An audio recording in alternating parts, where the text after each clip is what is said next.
Hello, and welcome to the English mini lesson. Some of you may be watching on YouTube, some of you may be listening on a podcast, and some of you may be subscribed to my Substack. Whichever way you got here, I'm happy that you're here. Three quick housekeeping items we will go over each time. Number one, be prepared. If you're listening on the podcast, grab a notebook so you can take notes. If you're watching the stream, you can take notes or even screenshots. Number two, pay attention. These mini lessons are meant to be just that, mini. They're not long and drawn out, so put the other devices away and pay attention to the lesson we are about to go over. If you are a paid subscriber to the Substack, you can ask any questions about today's lesson in the chat and submit your review answers in there as well. Number three, this is quite possibly the most important message. You're the captain of your own learning. You only get out what you put into your education, but no one can ever take your learning away from you. Showcase your knowledge on this subject by completing the practice questions at the end. And enjoy today's mini lesson.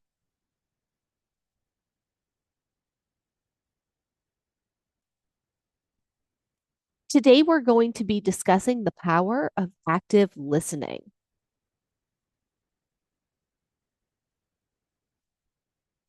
Our English mini lesson objectives for today. Today, there will not be many slides. We're going to be exploring the act and the art of active listening.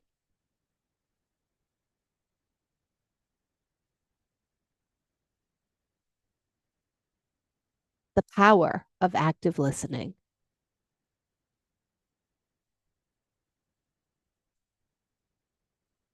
Hi, my name is Aaron.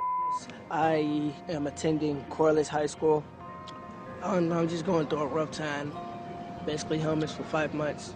I had to sleep outside, sometimes with nothing to eat. It's kind of ashamed.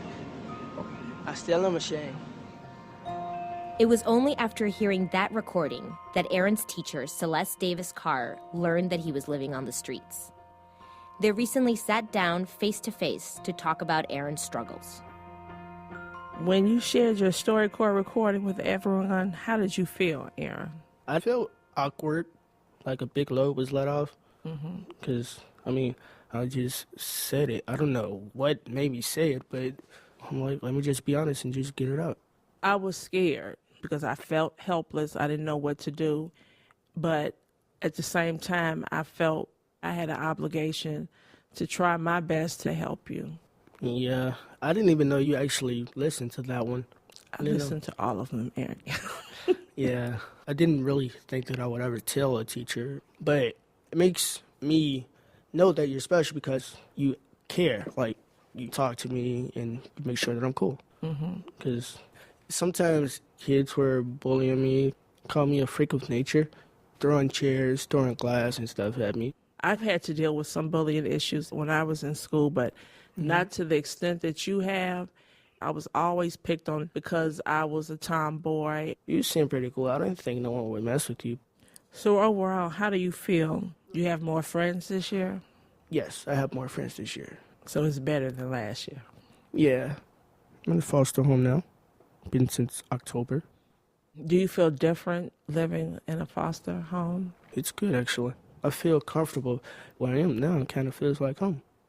So can I tell you one thing that I really admire about you, Aaron? Because I've never told you. Do you know that how strong you are? No. You never realized that. No. But you have a strength that no matter what anyone says about you or they do to you, you don't change who you are as a person. And a lot of people don't have that strength. So I admire that about you. Thank you. Don't make me cry again. Okay? I want to see you happy. Just your smile is the best moments of you. Thank you. That means a lot to me.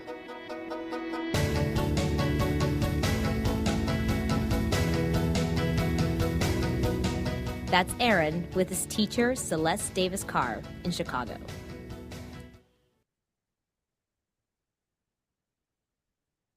So, what is active listening? It involves attentively seeking to understand the speaker's message rather than passively hearing the words that a speaker is saying. Active listeners provide verbal and nonverbal feedback to show their sincere investment in what the speaker is sharing. So, what are some nonverbal cues? They could be leaning in, possibly smiling when someone is talking. But why? They show the person you are speaking with that you're genuinely interested in what they are saying without having to say a word. Now, what if someone says that they were embarrassed or discusses something that hurt them in a way? Would we want to frown? The answer may surprise you, but no, we wouldn't want to frown at them because it might cause the wrong reaction, which leads to the next point. Try your best to not interrupt. There may be pauses during personal stories of 3 to 5 seconds. It is okay to acknowledge this pause. If you have asked a question, such as during an interview, you would want to give the person you are interviewing time to digest that question and form an answer before you press them for that answer. You never know what interesting facts and details you might miss. And an important way to demonstrate your respect is never to interrupt. This will lead to good follow-up questions on your part. Remember, you can only have a good follow-up question if you're actively listening. What are some verbal cues? When it comes to verbal cues, they should show you are listening by giving brief verbal affirmations.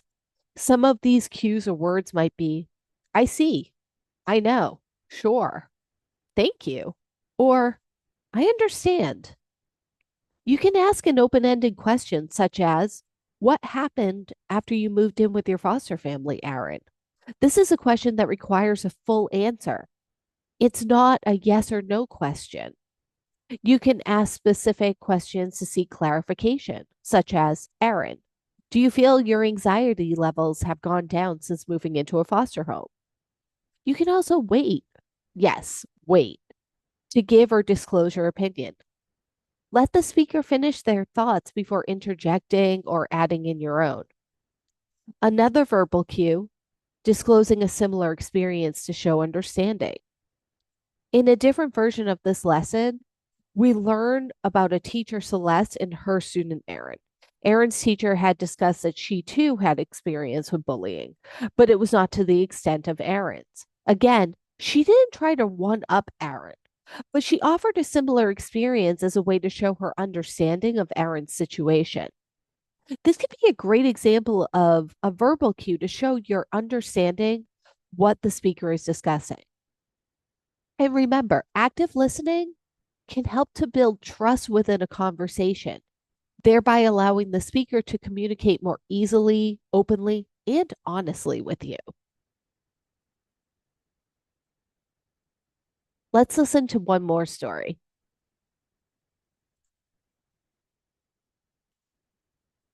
At StoryCorps, interviews with children can be challenging, but 6-year-old Jerry Morrison isn't your average kid. Jerry is obsessed with outer space. So, of course, his favorite person to talk to is his uncle, Joey Jefferson, a mission operations engineer at NASA. When they get together, their conversations always revolve around one thing. Why do you like space so much? There's so much sights to see. Nebulas, hot Jupiters, and supernova remnants. Yeah. They look so beautiful. You know how I fell in love with space? My mom gave me a really cool space shuttle. You would wind it back and then... Oh, I have that. You have that? So I remember playing with that all the time, and I wanted to become a pilot. I used to fly planes when I was 17 years old. And then after that, I started commanding spacecraft at NASA. Have you ever been to space? I have not, but it's a dream of mine. I want to live on another planet. Another planet? Like, what kind of planet would you live on? Of course, everybody's going to say Mars, right? You're going to say Mars? No, Kepler 452b. Oh, yeah. So Kepler 452b is your favorite planet. You know what we call those? Exoplanets. And there's actually, we estimate to be trillions of galaxies out there. So there's a lot of stars and a lot of exoplanets that we got to find. And so we need people like you to keep doing what you're doing. And it's one thing to get to this place where you know all this knowledge, but it's another thing to teach the knowledge. Yeah. So you were in kindergarten and you taught the 5th graders, right? Yeah. How did you like that? It was a big opportunity for me I taught all the planets. It was awesome. How do you feel when we visit each other and we get to talk about space? It feels good. I learned from you a lot, more than I could imagine. You're my favorite person to talk about space too. You know that? Yeah. And you're learning so much by yourself too that you're teaching me as well. And that's really cool.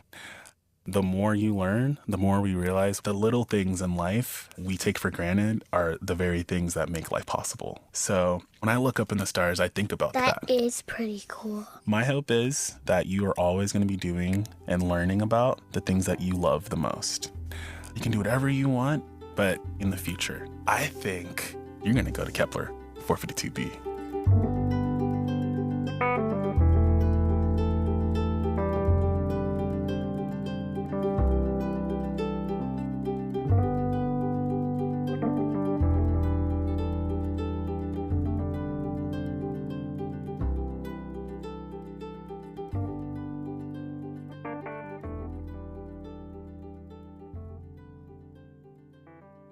And a special thanks to StoryCorps, which can be heard on NPR for both of our active listening stories today.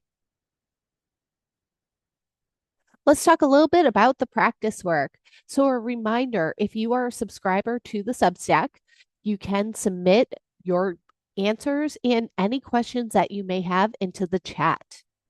I have 3 questions here today. Number 1, what was the situation that Aaron had disclosed to his teachers? Number 2, why do you think it was important to Aaron that his teacher Celeste listened to him and his story? How do you know? Number 3, what does Aaron's teacher say are the best moments of him? I hope you enjoyed today's English mini lesson. See you next week.